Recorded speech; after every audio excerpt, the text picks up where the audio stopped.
Selamat malam, apa kabar pemirsa? Bagaimana malam ini kabar Anda? Mudah-mudahan sehat dan baik-baik saja. Ketemu lagi dengan saya Balkis Manisang di Perempuan Bicara, dan hari ini kita akan bahas bagaimana ratusan mahasiswa ya. Kalau saya bisa update, mungkin menurut keterangan pers yang terbaru jumlah korban ada 317 mahasiswa dan mahasiswi dari beberapa kampus yang menjadi korban penipuan modus baru pinjaman online. Oke, kita akan nanti bahas detailnya kasusnya seperti apa, tapi saya perkenalkan dulu narasumber yang sudah hadir di meja Perempuan Bicara malam hari ini. Di sebelah kiri saya ada Brigjen Pol Purnawirawan Sri Suari, praktisi kepolisian. Apa kabar Ibu Sri? Kabar baik, selamat malam Mbak Balkis. Baik, lalu kemudian di sebelah kiri ada Mbak Devi Rahmawati, pengamat sosial. Apa kabar Mbak Devi? Saya baik, tapi mungkin buat adik-adik kita turut berduka cita atas apa yang mereka alami. Ya, prihatin ya. Kita sudah ada sekitar mungkin 2-3 kali ya Mbak Devi untuk bahas soal korban pinjol ini. Dan ada di sebelah kanan saya ada Ibu Wiwit Puspasari, Wakil Ketua 1 Satgas Waspada Investasi dari OJK. Apa kabar Ibu Wiwit? Alhamdulillah kabar baik Mbak Bilkis, selamat malam, semoga semuanya sehat ya. Amin. Dan ada Aurelia, mahasiswa atau mahasiswi korban penipuan pinjaman online. Apa kabar Aurel? Baik, alhamdulillah. Selamat malam Mbak, selamat malam semuanya. Baik, terima kasih ya sudah mau berbagi di Perempuan Bicara ya. Kita penasaran juga ini 300 lebih itu bukan angka yang sedikit, dan sudah ada tersangka atas inisial SAM ya yang sudah tertangkap oleh kepolisian dan juga terancam pasal berlapis, ada hukuman penjara kalau tidak salah 4 tahun ya Ibu ya, tapi kita harus simak dulu informasi lebih lengkapnya. Bukannya memperoleh keuntungan, ratusan mahasiswa di Bogor, Jawa Barat justru menjadi korban penipuan. Pelaku menjanjikan keuntungan 10% kepada mahasiswa untuk melakukan kerjasama. Pelaku meminta mahasiswa mengajukan pinjaman online ke aplikasi penyedia pinjaman. Para mahasiswa diminta menggunakan dana tersebut untuk melakukan transaksi di toko online milik pelaku. Dari setiap nominal transaksi, mahasiswa dijanjikan mendapat 10% dan cicilan dibayarkan pelaku. Namun, pelaku tidak memenuhi janjinya. Kasus yang menimpa ratusan mahasiswa ini merupakan penipuan dengan cara baru. Kasus berkedok kerjasama toko online dengan penjualan barang fiktif. Apabila korban tidak memiliki uang, pelaku meminta korban meminjam dana secara online. Uang hasil pinjaman online menjadi milik pelaku. Pelaku penipuan telah berhasil ditangkap, namun penipuan melalui pinjaman online bisa saja terjadi lagi dengan cara yang baru. Baik, transformasi digital memang sangat penting untuk diadaptasi ya, tapi kita ternyata harus lebih cermat dan lebih kritis dalam melihat proses transaksi yang terjadi dalam transformasi digital ini. Saya mau ke Aurel. Aurel, terima kasih sudah mewakili teman-teman ya yang menjadi korban atau juga yang belum berani melapor karena mungkin takut malu dan lain-lain. Tapi saya yakin kehadiran Aurel bisa menginspirasi yang lain ya, agar tidak ada korban lain. Oke, bisa ceritakan awalnya bisa menjadi korban penipuan modus baru pinjol ini seperti apa? Baik, terima kasih atas kesempatannya. Sebelumnya perkenalkan, nama saya Aurelia Vivasriadi selaku salah satu korban dari kampus IPB. Oke. Jadi saya sendiri merupakan kepala divisi dari sponsorship untuk kepanitiaan di salah satu acara untuk event ya di kampus IPB ini, dan memang tugas saya kan dan teman-teman satu divisi itu untuk mencari pendanaan untuk acara kegiatan ini. Dan memang kegiatan yang biasanya yang kita lakukan adalah memberikan proposal ke perusahaan-perusahaan sponsorship gitu. Makanya dari saya sendiri bermitra dengan cutting saya yang memang kebetulan jabatannya sebagai kepala divisi juga dari cutting adalah kakak tingkat. Kakak tingkat. Oke. Ya. Emang jabatannya sebagai kepala divisi juga dari kepanitiaan lain gitu. Di sini juga saya mau klarifikasi karena beberapa media memang banyak yang menyatakan cutting saya ini sebagai pelakunya gitu. Oh, senior sebagai pelaku. Iya, banyak yang Oke. berprasangka seperti itu. Baik. Nah, di sini cutting saya awalnya memang sudah bekerja sama dengan si pelaku SAN ini sudah hampir setahun lebih memang. Dan saya melihat track recordnya pun dari tagihan-tagihan itu selalu dibayarkan tepat waktu oleh si pelaku SAN ini. Jadi bagaimana sistemnya? Jadi pertama kali ini memang kita harus mengaktifkan 4 platform pinjaman online ini. Maaf saya Um, potong orang. ya. Penawarannya apa pertama? Jadi memang pertama kali dia bilang ini untuk menaikkan rating toko gitu kan, karena memang dia punya online store di 2 platform. Ya. Di sini memang ada sistem yang namanya pay later gitu kan ya. Iya. Kita disuruh untuk mengaktifkan menggunakan data pribadi. Iya. Memang di sini data pribadi tersebut nantinya seperti pekerjaan dan juga berapa penghasilan per bulannya itu juga diatur oleh si pelaku usaha ini gitu. Makanya limit dari setiap korban itu berbeda-beda. Saya sendiri dari 4 platform tersebut mendapat terkena itu 6.500.000. Bahkan ada teman-teman saya yang sampai 14 juta, 18 juta, sampai hampir 30 juta itu. Makanya di sini di sini kan disuruh untuk menaikkan rating toko ya. Jadi dari limit pinjaman salah satu platform ini disuruh untuk membelanjakan ke toko si pelaku usaha ini dari pinjaman Oke, tersebut. sorry. Jadi niat awal Aurel beli produk. Iya, produk dari si toko online store ini. Oke. Namun Produknya barang- misalnya apa? aksesoris HP. Aksesoris Salah HP, satunya. oke. Ada Oke. yang jadi ini mah tiga online store yang Iya. yang dia punya. Satu soal apa? Online aksesoris. HP. Ya. Satu lagi handphone. Ya. Satu lagi sepatu. Sepatu. Isi sepatu Oke. ya. Saat itu Aurel mau beli apa? Saat itu saya diarahkan untuk membelikan handphone di tokonya tersebut. Dan itu alamatnya itu dikirim alamat fiktif dan tidak sampai ke saya gitu. Ya, jadi memang saya menjual data, istilahnya memakai data pribadi untuk pinjaman online, dan pinjaman online tersebut untuk si pelaku usaha ini gitu. Jadi Oke. memang sebagian pinjaman untuk dibelanjakan di toko online store-nya dia, dan ini tujuannya untuk menaikkan rating gitu kan ya. Kalau misalnya barang sudah diterima di aplikasi saya ini sudah terkonfirmasi gitu, saya disuruh untuk memberikan rating bintang 5 gitu. Dan saya sendiri tidak mendapatkan barang tersebut gitu. Jadi Karena ini kayak, alamatnya fiktif. Iya, alamatnya fiktif. Ini baru ketahuannya belakangan. Memang dari awal sistem kerjanya seperti itu. Oh, kamu sudah tahu bahwa ini Iya. akan dikirim ke alamat fiktif? Iya, betul. Ada kecurigaan nggak? Tidak ada sebelumnya. Oh, iya. Karena memang dilihat dari ini kan ada perjanjian materai hitam di atas putih juga ya. Iya. Di situ memang dia menjanjikan saya mendapatkan 10% dari keuntungan dari limit tersebut gitu. Oh, oke. Diiming, mohon maaf ya, Iya. bahasanya mungkin diberikan commission fee gitu. Betul. 10%. 10%-nya dari limit. Misalnya Dari saya usaha kamu sendiri memberikan uang? tidak. Oke, Jadi gimana misalnya dari satu platform ini saya mendapatkan limit pinjaman 3 juta, Ya.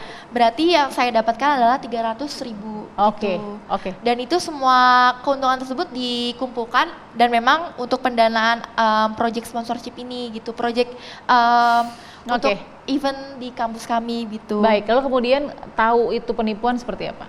Ya, jadi Begitu sadar.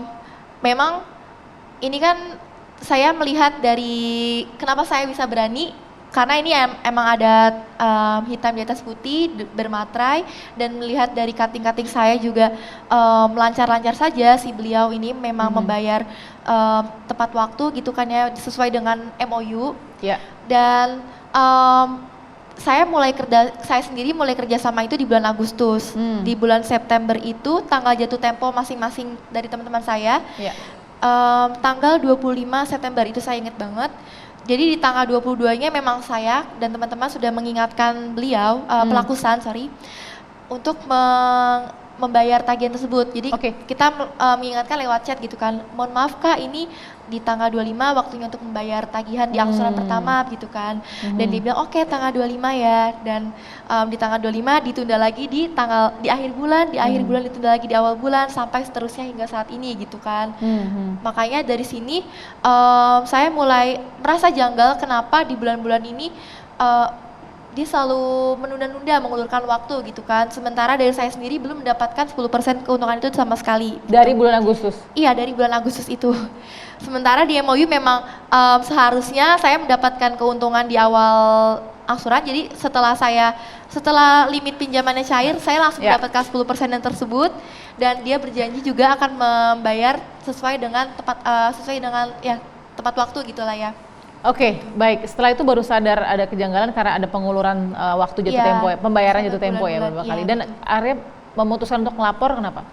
Memutuskan untuk melapor karena cutting saya sendiri yang mengajak saya juga ternyata sebagai korban. Dia sendiri yang sudah bekerja selama 1 tahun, tersendat juga di akhir-akhir bulan itu. Berapa kerugian senior kamu? Macam-macam sih, ada yang 14 juta, ada yang Oke. 18 juta, tergantung limitnya gitu. Rata-rata memang di bawah 10 juta. Di sini saya melihat kejanggalan memang dari si pelakusan ini berjanji gitu kan. Bahkan dia bilang dia akan mendatangi salah satu kantor pusat platform tersebut. Dia bilang akan meminta untuk keringanan gitu. Dia bilang jadi pinjaman kami masing-masing akan semuanya ditangguhkan oleh si pelakusan ini. Namun nyatanya kan tidak ada buktinya begitu kan. Seperti itu Dari sih. situ langsung melapor ya? Iya, kayak kami sepakat bersama kating-kating juga yang sebagai korban sepakat untuk melapor ke Polres Bogor. Gitu. Oke, 3 bulan cukup lama waktu ya, Iya. kurang lebih. Oke, saya mau dengar dari Ibu Wiwit. Ibu Wiwit, ini melihat modus baru, jadi apa secara sederhana yang Ibu Wiwit lihat di sini? Celah apa yang diambil oleh tadi pelaku ya? Ya, baik. Terima kasih. Memang ini modus baru ya, yang memang arahnya ke penipuan ya. Ya. Selama ini kalau kita mendengar pengaduan-pengaduan yang terkait dengan pinjaman online itu adalah pinjol ilegal ya, pinjaman online yang dilakukan oleh entitas-entitas yang tanpa izin.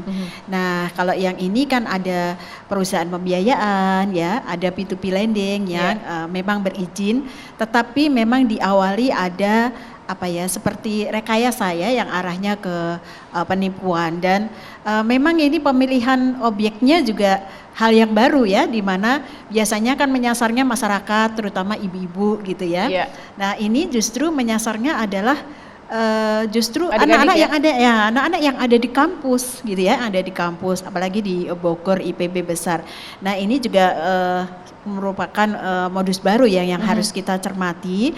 Jangan-jangan juga di kampus lain atau di luar kota Bogor juga ada yang demikian. Tapi mudah-mudahan ya cukup yang ini saja gitu ya. Tapi harus kita cermati juga gitu. Ya, sudah dijelaskan Ibu, memang ada dari beberapa kampus lain selain IPB yang menjadi korbannya.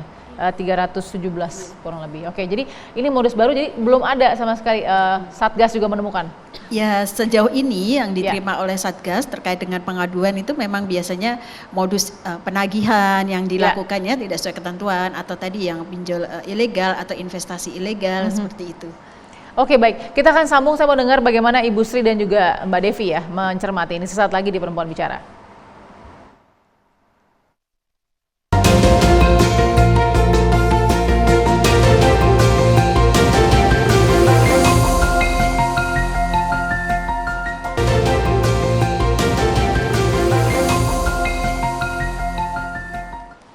Oke, sebelum saya ke Ibu Sri dan Mbak Devi, kita dengarkan dulu ya apa saja yang kemudian dinikmati oleh pelaku. Kalau diduga 2,3 miliar rupiah berhasil dikantongi oleh sang pelaku SAN. Benar ya Aurel ya, SAN ya. Yang juga sempat ketemu dengan Aurel dan teman-teman.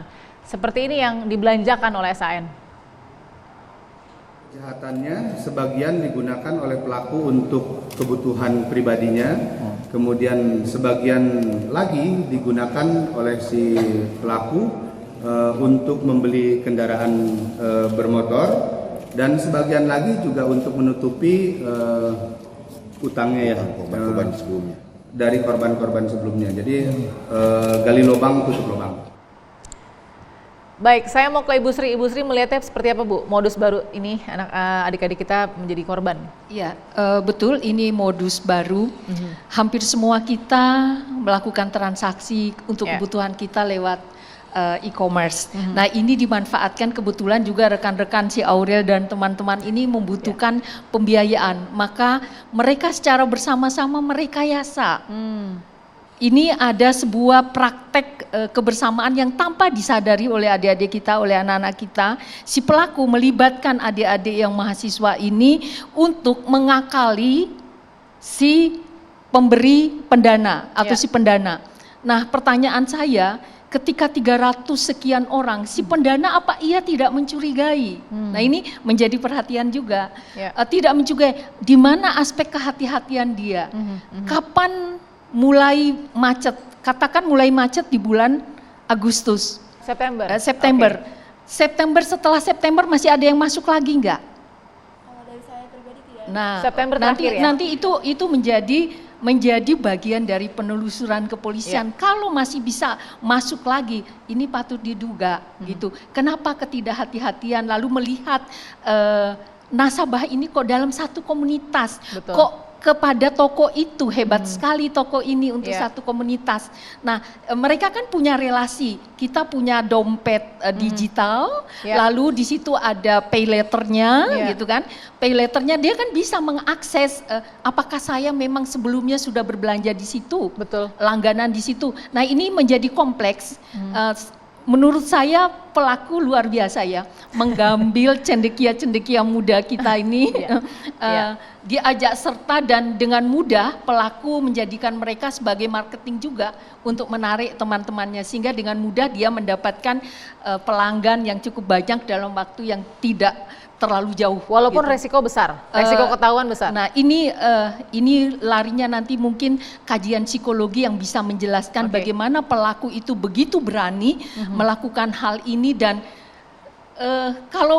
kalau kita lihat itu sangat tidak mungkin bisa terjadi ketika cair pinjaman 3 juta lalu 300 diberikan kepada si pelanggannya, lalu 2.700.000 dia pakai, lalu dia membayar, akhirnya kan bayar gali lubang Selalu minus begitu ya? Nah akhirnya pada titik tertentu minus ketika pelanggan tidak ada yang masuk lagi. Nah, andai kata pelanggan masuk lagi makin bengkak itu. Betul. Nah, oleh karena itu dalam konteks ini saya yakin kepolisian akan menggunakan semua instrumen hukum karena ini bahaya.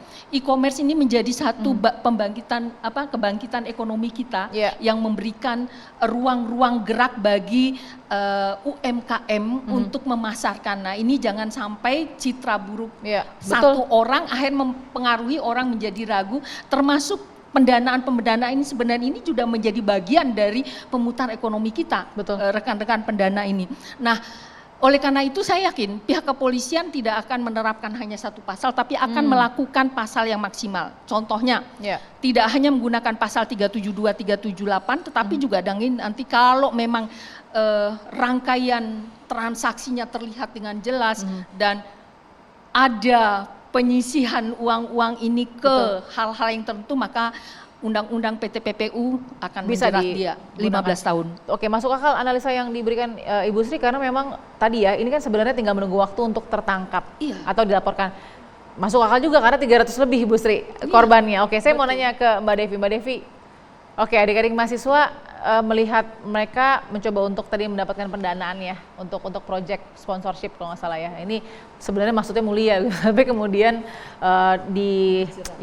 akhirnya terjerat juga oleh penipu ini. Mungkin izin bertanya sebentar, waktu kali pertama berarti adik memang sadar bahwa ini sebenarnya praktek merekayasa, artinya bukan sebuah program menjual sebuah barang nyata, tapi memang dari awal sang pelaku itu mengajak adik-adik untuk merekayasa, betul ya? Iya betul. Oke, jadi adik-adik memang sadar terhadap hal tersebut. Memang bentuk proyeknya seperti itu yang ditawarkan. Memang ditawarkan, jadi sama-sama bergerak dengan sang pengajak untuk melakukan rekayasa transaksi di online, berarti demikian ya? Betul. Nah, kenapa saya bertanya begini? Karena memang ada semacam mitos yang melihat bahwa biasanya kelompok-kelompok seperti saya gitu yang sudah lebih senior gitu kan, yang mudah gitu ya, digoda untuk bisa mendapatkan pendapatan dengan mudah tanpa usaha apapun. Dan itu ternyata salah besar. Dari 2016, 2017 sampai terakhir 2022, catatan di dunia dari Wyoming University dan sebagainya menunjukkan justru anak muda itu paling mudah. Kenapa? Satu, mereka merasa percaya diri bahwa mereka adalah generasi digital. Sehingga kemudian kewaspadaannya menjadi rendah. Itu satu. Lalu yang kedua, memang mereka karakternya karena muda kan, jadi pengambil resiko yang sangat tinggi, namanya anak muda gitu ya. Jadi memang hal-hal yang berisiko tuh biasanya memang menjadi DNA anak muda seluruh dunia gitu ya. Lalu yang ketiga yang menarik misalnya riset dari Allianz 2018 itu menunjukkan bahwa peer pressure, tekanan teman sebaya dalam konteks. Nah ini yang menarik lagi dalam konteks social media, kalau ini kan memang tadi niatnya merekayasa untuk kepentingan kampus. Ini agak jarang, walaupun di Singapura ada lagi modelnya dan ini bisa jadi juga mulai masuk ke sini. Jadi modelnya adalah anak-anak muda diminta untuk kamu nanti saya transfer ya uang. Jadi ini bagian dari koreksi saya, izin ini ada ibu yang lebih ahli. Intinya ada orang misalnya saya penjahat, saya bilang tolong dong kamu nanti saya transfer kamu 1 juta, tapi kamu balikin lagi 1 juta, balikin ke saya nanti saya kasih persenan ya. Kan itu seakan-akan tidak perlu berkeringat kan. Oh mudah, tinggal apalagi karena digital tinggal send balik dan sebagainya gitu ya. Nah keinginan untuk bisa mendapatkan sesuatu dengan mudah ini yang sekarang menjangkiti anak muda seluruh dunia. Tadi poin Allianz adalah penelitiannya bahwa yang lebih menyedihkan ketika sebagian besar anak muda mereka tertekan dengan apa yang mereka lihat di sosial media. Ditambah memang sekarang mudah sekali untuk melakukan ngutang, tapi karena pakai bahasa Inggris, jadi mungkin orang lupa ini filosofi ngutang sebenarnya, bahwa hidup yang baik itu kan tangan di atas bukan tangan di bawah. Nah filosofi ini menjangkiti dunia gitu. Bahkan yang menarik juga 2022 ada lembaga survei yang namanya OnePoll, dia mengatakan bahwa sosial media lah yang mempengaruhi spending anak-anak muda ini sehingga mereka terjebak dalam hutang. Bahkan kan kata-katanya menarik, misalnya beli sekarang bayar nanti, siapa yang nggak seneng gitu ya. Kelihatannya kecil tapi kalau diakumulasi, karena mohon maaf pengetahuan menghitung matematika kita cukup lemah gitu ya. Jadi kayaknya dikit, dia nggak sadar kalau misalnya 4, 10 masing-masing 100.000 saja dikali 10 berarti udah setiap bulan 1 juta dong berarti kan. Nah pengetahuan matematika, pengetahuan keuangan yang lemah ditambah tadi dorongan. Kalau istilah saya bukan gaya hidup yang gaya gara-gara pengaruh media sosial. Ini yang secara dunia ya, kita nggak hanya ngomongin kasus ini. Kasus ini menjadi pemantik bahwa kita perlu waspada dan hati-hati dengan mitos bahwa hanya orang tua yang mudah tertipu. No, justru generasi-generasi muda ini yang menjadi sasaran empuk karena kenapa? Mereka yang hidup di sini, mereka yang menggunakan ini. Orang-orang tua walaupun misal tergoda, mereka masih menggunakan saluran yang lama. Sehingga butuh proses yang lama, kan harus ngantri di bank, harus ini dan sebagainya. Masih ada waktu berpikir 2-3 kali ya. Gitu. Ini yang memang kita perlu sadari bersama. Artinya OJK sebenarnya sudah sangat baik. OJK sudah punya tuh, saya lihat sendiri bagaimana buku-buku saku tentang keuangan. Tapi kalau di barat misalnya bedanya itu sejak kecil. Gitu ya, jadi orang tuh sudah bahkan anak SMP gitu ya di Jepang sudah tahu mau investasi apa, bahkan sudah sangat panjang soal investasi yang benar tuh mana, karena dari kecil sekali. Nah ini menjadi pelajaran untuk kita semua, untuk sama-sama. Artinya apa? Semangat adik-adik ini untuk investasi kan tinggi, itu bagus. Andaikan itu lewat jalan yang benar, bukan yang memang diiming-imingi, bahkan dalam kesadaran bahwa ini bukan sesuatu yang benar. Nah ini yang tinggal kita luruskan. Oke. Menarik sekali apa yang dikatakan Mbak Devi, tapi saya mau dengar dari Aurel nanti ya, apa sih yang men-trigger kamu untuk kemudian ya sudah kita kesampingkan si rekayasa ini yang sebenarnya membawa tanda tanya di belakang kepala kamu, tapi kemudian tetap dijalankan oleh teman-teman ya, untuk tekanan seperti apa yang kamu rasakan sesaat lagi ya di Perempuan Bicara.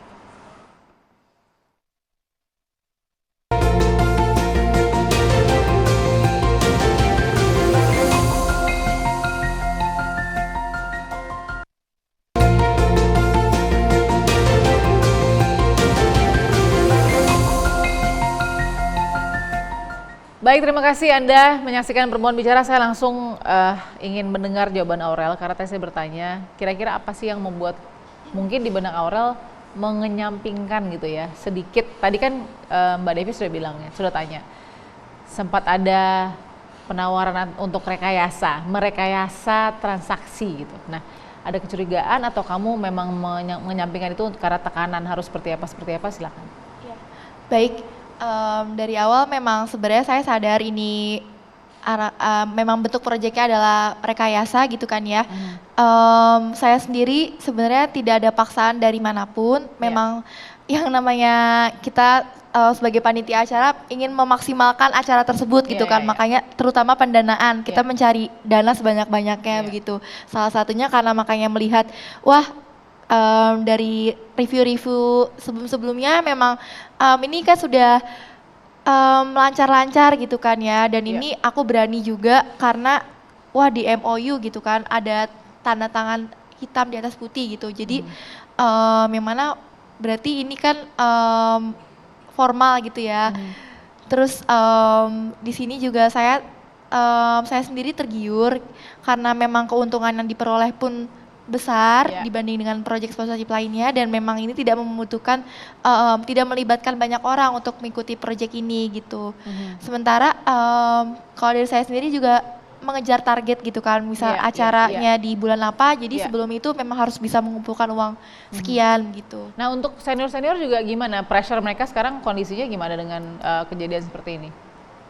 Stres juga pasti tentunya. Iya tentunya, karena mereka juga korban gitu, meskipun dia sudah bekerja sama nih dari bulan Januari, ada yang dari bulan Desember. Dan karena, selalu lancar ya? Iya lancar gitu, makanya kan ini kan setiap 3 bulan gitu kan, selama 3 bulan diangsur oleh si pelaku SAN ini, dan wah ini dia lancar nih, tagihannya selalu dibayar gitu kan, makanya dari 3 bulan itu ditambah lagi pinjamannya, tambah lagi pinjamannya begitu. Oke, untuk sekarang gimana kondisi psikologi teman-teman yang kamu lihat deh? Iya. Beberapa dari ada teman nggak saya yang dapat tekanan langsung gitu, misalnya nggak tahu deh sempat ada yang nagih atau apa mungkin? Iya, emang ada salah satu platform yang debt collectornya langsung mendatangi rumah kami gitu kan ya. Makanya ada beberapa korban yang kuliahnya di Bogor, rumahnya di Tangerang, jadi makanya khawatir juga orang tua di rumah didatangi debt collector gitu kan ya. Ada beberapa yang ditelepon orang tuanya, ditagih atas nama ini, tagihannya segini, makanya ada yang sampai nangis karena melihat takut khawatir orang tua di rumah kenapa-napa dan sebagainya gitu. Oke, Ibu Wiwit apa yang bisa dicatat di situ? Mungkin soal pelaku juga, mungkin Ibu Wiwit melihat ini belum pernah ada ya Ibu Wiwit sebelumnya ya? Ya. Tadi ya sudah disebutkannya kalau ini termasuk modus yang baru ya. Satgas Waspada Investasi sendiri mendorong ya proses penegakan hukum kepada pelaku yang saat ini juga sudah ditahan ya, sudah ditangkap, sudah ditahan. Di sisi lain kami juga sudah berkoordinasi ya, baik dengan kepolisian maupun dengan pihak Rektorat IPB ya. Kami merasa perlu ya untuk membantu adik-adik dan juga mencegah peristiwa yang sama bisa terjadi. Ini mungkin memang benar tadi ya disampaikan perlu literasi, edukasi. Sosialisasi ya. Dan ini perlu kita informasikan kepada adik-adik mahasiswa ini ya. Memang kalau mereka ini kan generasi milenial ya, yang kalau dulu kita diajarnya itu untuk menabung, tetapi kalau yang sekarang ini ayo belajarnya berinvestasi. Menabung itu kan sisa apa yang kita ada bisa sisihkan, itulah tabungan. Tidak menimbulkan risiko apapun ya, meskipun kalau dilihat dari zaman sekarang itu nggak efektif, ketinggalan zaman, kapan bisa beli ini beli itu ya. Sekarang investasi gitu ya. Nah ini memang harus dibekali anak-anak ya mengenai kemampuan untuk berinvestasi ini. Kalau edukasi nih Bu, kalau secara sederhana, ini kan bukan mereka pinjol gitu kan ibaratnya, tapi edukasi melihat transaksi misalnya, apa sih yang bisa termasuk pemahaman mengenai investasi tadi kan, ini sebenarnya kan ada modus investasi ya, tawaran berinvestasi. Termasuk juga itu pengetahuan bagaimana sih berinvestasi yang benar, yang aman ya. Ini perlu kita tekankan. Jadi termasuk masyarakat ya, ada yang harus kita pertimbangkan, yaitu 2L nih, kita 2L ya. Yang harus kita ingat selalu. 2L ini apa? 2L ini adalah legal dan logis. Ya, legal dan logis ya. Jadi pertama legal itu nih untuk informasi juga kepada masyarakat dan pelajaran buat adik-adik ini. Legal itu harus mengecek dulu apakah ini siapa, misalnya tadi Sisan ini siapa, atau badannya, lembaganya jelas punya izin, misalnya apakah koperasi ya, atau tadi PT apa gitu ya, atau toko tadi online ya. Kemudian perlu didatangi kali, mungkin ada toko offline juga tadi kan, kegiatan usaha usahanya ya, benar misalnya katakanlah ada PT atau koperasi, benar dia berbadan hukum. Tetapi kegiatan usaha itu kan misalnya ada macam-macam ya, koperasi juga boleh yang simpan pinjam, tapi ada yang dia menyediakan bahan-bahan pokok dan sebagainya.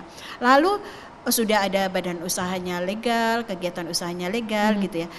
Produk yang ditawarkan itu sendiri, misalnya dia tidak boleh menjual barang atau sistem seperti itu ya, karena itu adalah harus berizin tersendiri. Nah ini harus kita lihat juga. Ya, tadi kan yang ditawarkan aksesoris handphone, sepatu. Nah, iya itu ya. Itu kan apakah itu termasuk penjualan langsung, retail seperti itu ya, kan ada izinnya. Nah, yang kedua adalah logis. Logis tadi ditawarkan 10%. Ya, 10% itu kalau berani memberikan fee 10% berarti labanya kan lebih. Setiap kali transaksi Ibu, bukan sebulan ya. Ya. Asal bertransaksinya 1 juta langsung dapat 100.000 ya. Tidak menunggu 1 bulan. Itu tidak mungkin. Apalagi di dalam situasi Covid ini ya. Mana sih bisnis yang gampang bisa memberikan orangnya 10, berarti dirinya sendiri bisa dapat lebih dari kan 10%. Mbak Devi bilang bahwa cepat begitu ketika mengatakan wah ini 300.000 dari 3 juta, nggak bisa. Logis lagi di situ. Iya, itu sebenarnya sudah ada kesadaran ya, ini nggak logis ini bisnis. Ada perasaan itu tapi mungkin kecil suaranya gitu ya pada saat itu ya. Sekarang sudah lebih biasanya baik. Kita tergoda. Oh yang itu aman kok, jadi logis itu kita abaikan. Yang itu sudah ada contohnya kok, udah menghasilkan. Oh saya kenal kok, oh dia orangnya memang bisa kok berbisnisnya. Itu yang mengabaikan rasionalitas kita ya untuk mengedepankan logis tadi. Jadi jangan ragu untuk memutus rantai itu ya. Misalkan kalau kita tahu ini sepertinya kurang logis, nah kita yang memutus rantai itu ya. Oke, Ibu Sri, silakan. Mungkin melihat si pelaku sendiri ya Bu, San ini ya bisa berani walaupun sepertinya hanya menunggu waktu untuk tertangkap. Ya, saya bilang ini nekat ya. Dia pintar pintar bodoh. Biasanya orang kalau berusaha itu mintanya kan langgeng, mintanya panjang gitu. Tapi kok melakukan praktek seperti ini, uang yang dia sebodoh-bodohnya matematika itu dia kan menggali lubang 2 meter tetapi yang diisi 1 meter, kapan bisa tertutup? Dan itu terus-terus akhirnya bertumpuk. Nah, saya ingin mengatakan bahwa dia benar-benar memainkan emosi adik-adik yang ketika tengah membutuhkan pendanaan ini dinaikkan emosinya dengan cara seperti ini sehingga logikanya itu nggak jalan. Udah tahu ini rekayasa kebohongan, diikuti juga. Nah, karena memang di situ ada perjanjian kerjasama. Tapi perjanjian kerjasama itu kalau ini tidak terungkap dan kampus intervensi lalu polisi turun, ini saya rasa dia sudah tahu ini adalah siasat mengarahkan perbuatan ini ke perdata. Memang karena ada perjanjian, ini menjadi perdata. Lah kan kamu udah janji, saya kan buktinya saya bayar terus tuh di awal, lihat saya ini memang lagi sedang kesulitan, usaha saya tidak jalan, penjualan saya tidak lancar. Bisa saja nanti dia akan mengatakan cari lagi, atau mungkin ya kamu tinggal pilotkan saya. Nah itu yang diniatkan menurut saya ya, dugaan saya pada saat pertama. Tetapi karena jumlahnya besar di satu komunitas yang sama dengan modus yang sama, maka ini mudah diduga.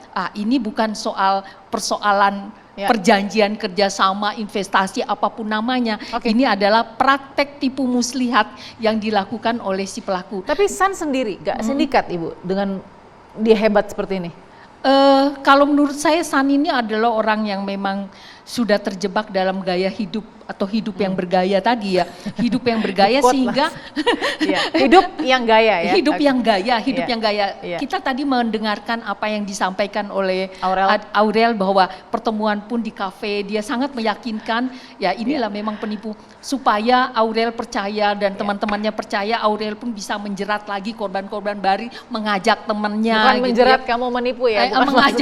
Mengajak temannya ini untungnya dia langsung di bulan Agustus, September harus bayar, sudah langsung telat, dia mulai sadar, mulai mengingatkan, akhirnya mulai berani bicara. Alhamdulillah juga si pendana ini datang ke rumah, akhirnya ini jalan baik. Tapi yang ingin saya katakan bahwa apa yang disampaikan oleh Mbak Devi ini harusnya menjadi perhatian kita para orang tua, para ibu ya, bahwa mentalitas jalan pintas anak-anak kita membuat mereka impulsif emosional untuk melakukan transaksi, mengambil keputusan. Logikanya teramputasi. Ini adik-adik kita yang di kampus. Nah, tadi barangkali korelasinya dengan memang anak-anak digital dengan gaya hidup yang mudah kok mendapatkan uang. Di zaman dulu tuh sulit, nabung tuh sedikit demi sedikit, walaupun ada kata-kata jadi bukitnya mana, nggak muncul-muncul. Oke, Mbak Devi mau tambahkan ini yang membuat adik-adik kita jadi terjebak. sebenarnya kita perlu sadar bahwa ini bukan kejadian sekali. Masyarakat kita secara sosial dikenal dengan nama short term society, cepat lupa. Padahal baru kemarin ada Indra Kents. Itu berapa miliar? 83 miliar. Ada Doni Salman, itu 24 miliar lebih. Jadi kalau ini 2,1 ya, 2,3. Mohon maaf kalau dikomparasi ada 2 triliun robot trading. Nah jadi artinya yang menarik adalah ternyata peluang untuk terjebak pada investasi yang tidak legal dan tidak jelas tadi itu tidak berbanding lurus dengan apakah sekolahnya tinggi, apakah kemudian ekonominya baik gitu ya. Karena bahkan kita ingat di Amerika sendiri ada Madoff yang dihukum 150 tahun yang dia tipu universitas, orang-orang kaya, politisi-politisi besar. Artinya apa? Di sini memang apalagi ketika krisis hadir, ekonomi sulit seluruh dunia. Indonesia masih sangat baik. Nah ini kemudian bertemu dengan generasi baru yang memang tadi menurut penelitian Accenture, Allianz dan sebagainya memang generasi yang sangat ingin cepat mencapai sesuatu karena memang dimanjakan betul oleh sistem media sosial yang kemudian sengaja menggunakan imaji-imaji fantasi tersebut. Bahkan yang menariknya adalah mereka sudah lupa bahwa upaya yang benar itu harusnya tidak bergantung pada hutang, walaupun hutang yang benar itu nggak apa-apa karena negara punya mekanisme yang ternyata membantu kalau memang ada yang kesulitan asal jalurnya benar nggak ada masalah. Karena memang menurut penelitian Kata Data peningkatannya 38% sekarang orang berani ngutang, terlepas dari yang memang karena tujuannya untuk membiayai kebutuhan sehari-hari. Tapi yang problem adalah ketika itu untuk kebutuhan yang tidak produktif. Kita sering tidak bisa mengajarkan pada anak kita bahwa ada perbedaan antara keinginan dengan kebutuhan. Keinginan tidak ada batasnya. Saya pasti ingin punya Porsche, tapi apa saya butuh hari ini Porsche? Gitu kan, jalanan macet dan sebagainya gitu kan. Nah ini belum lagi satu lagi yang menurut hemat saya perlu, ini bahaya karena misalnya begini. Tawaran ngutang di media sosial itu sekarang, di loka pasar itu adalah yang menarik, dia menawarkan misalnya Anda ngutang 1 juta, cashbacknya 450.000. Bagaimana orang tidak tertarik? Belum lagi misalnya ada boleh dapat ongkos gratis ongkir, tapi harus ngutang dulu, gitu ya. Jadi insentif rayuan-rayuan seperti itu yang juga menurut hemat saya perlu dikritisi. Jadi boleh nggak tanya nih? Boleh, tapi nanti ya Bu, kita akan tanya saat lagi apakah cukup untuk mewaspadai tadi ya kelegalan dan kelogisan untuk menjadi dasar kita berhati-hati dalam investasi. Sesaat lagi di Perempuan Bicara.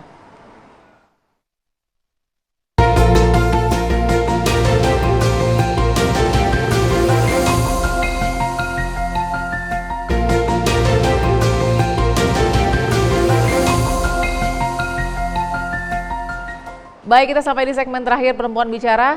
Waktu kita mudah-mudahan sangat kualitas di sini ya, ibu-ibu. Saya mau ke Ibu Sri tadi, mau bertanya kepada Ibu Wiwit. Ada pertanyaan spesial ke Ibu Wiwit sebagai Satgas Waspada Investasi. Menarik ini, Mbak Devi tadi mengatakan pinjam 1 juta cashback 450.000. Luar biasa kan? Siapa yang nggak tertarik? Nggak sehat kalau nggak tertarik justru ya. Kalau nggak tertarik justru nggak sehat. Pertanyaan saya, Bu, apakah Satgas bisa nggak sih mengintervensi tindakan-tindakan semacam ini dalam rangka pengawasan supaya tidak menimbulkan korban? Jadi kita mengambil langkah proaktif, langsung mengintervensi cara marketing yang seperti ini nih tidak dibenarkan membodohi rakyat. Barangkali. Silakan Bu. Ya, terima kasih Bu Sri. Ini memang banyak ya fakta yang seperti itu dan ini SWI ini tidak hanya ada di pusat, tetapi juga sampai ke daerah. Kita ada 45 SWI di daerah, sehingga kita ada forum di mana bisa saling tukar menukar apa ya fenomena apa yang terjadi di masyarakat yang terkait baik itu dengan investasi ilegal maupun pinjaman online ilegal. Nah ini biasanya kalau sudah ada kita menemukan ya ada tawaran-tawaran di medsos dan sebagainya itu langsung kita panggil gitu ya, kita konfirmasi apakah benar, terus kita tanyakan skema bisnisnya seperti apa, legal atau tidak. Tadi pertama legalitas ya, kita tanya, kok Anda melakukan ini, Anda sebagai apa, izinnya bagaimana gitu ya, kegiatannya seperti apa, kok bisa menawarkan begini, bagaimana skema bisnisnya untuk logisnya. Ini dilakukan ya Bu? Dilakukan Proaktif, oleh jadi sudah ada Satgas, ya, dan kami ada rapat koordinasi dengan seluruh anggota SWI secara rutin. Lalu kalau memang ternyata itu diyakini ilegal ya, tidak punya izin dan kemudian juga skema bisnisnya itu enggak logis, itu ya kita hentikan. Itu ya. Kita hentikan, kita minta bikin surat pernyataan misalnya kalau sudah ada masyarakat harus menyelesaikan dan sebagainya, berjanji tidak mengulangi lagi atau mengurus izin, lalu kita umumkan juga. Kita umumkan. Kalau masih bandel ya kita informasikan juga kepada penegak hukum. Baik. Mbak Devi, selain legal dan logis secara sederhana apa yang harus diingat oleh masyarakat? Pertama, biasakan untuk kepo. Kalau anak-anak muda jangan keponya hanya ke mantan, tapi kepo pada orang-orang yang mengiming-imingi sesuatu yang mudah. Karena biasanya hampir semua kejahatan itu dia akan berusaha kelihatan sangat malaikat. Nah ada beberapa, mumpung kesempatannya ada, salah satu juga yang sekali lagi tren adalah penipuan berkedok cinta. Jadi karena menawarkan cinta itu juga tidak sedikit korbannya. Dan kalau sudah gitu makin sedikit yang melapor karena malu gitu ya. Ini sesuai dengan penelitian teman-teman UGM juga CFDS. Nah jadi artinya banyak sekali modus-modusnya. Yang sederhana yang perlu diingat adalah hati-hati dengan orang yang terlalu baik dengan kita. Kita perlu kepo dengan sangat ketat gitu ya. Dan jangan ragu, tolong jangan ragu lapor ke aparat. Karena tidak mudah untuk menangkap mereka. Aparat butuh evidence. Ayo, ini udah hebat teman-teman adik-adik IPB, bergandengan tangan kita pastikan orang-orang yang menipu daya kita dan malah dia yang jadi kaya raya, kita hentikan kekayaan yang tidak sah itu dengan sama-sama kirim bukti ke polisi agar cepat kemudian diungkap. Baik, terima kasih para narasumber yang saya hormati. Luar biasa sayangnya waktu kita sedikit, tapi mudah-mudahan ini menjadi pengingat dan saya semangati juga Aurel dan teman-teman supaya masalah cepat selesai. Sayangnya memang soal uang ya memang harus ada kerugian yang terjadi luar biasa ini agar tidak terjadi lagi oleh siapapun. Terima kasih Ibu Wiwit dari OJK, terima kasih Aurel, terima kasih Ibu Sri dan juga terima kasih Mbak Devi. Kita ketemu lagi minggu depan, sehat selalu, selamat malam. Terima kasih Ibu.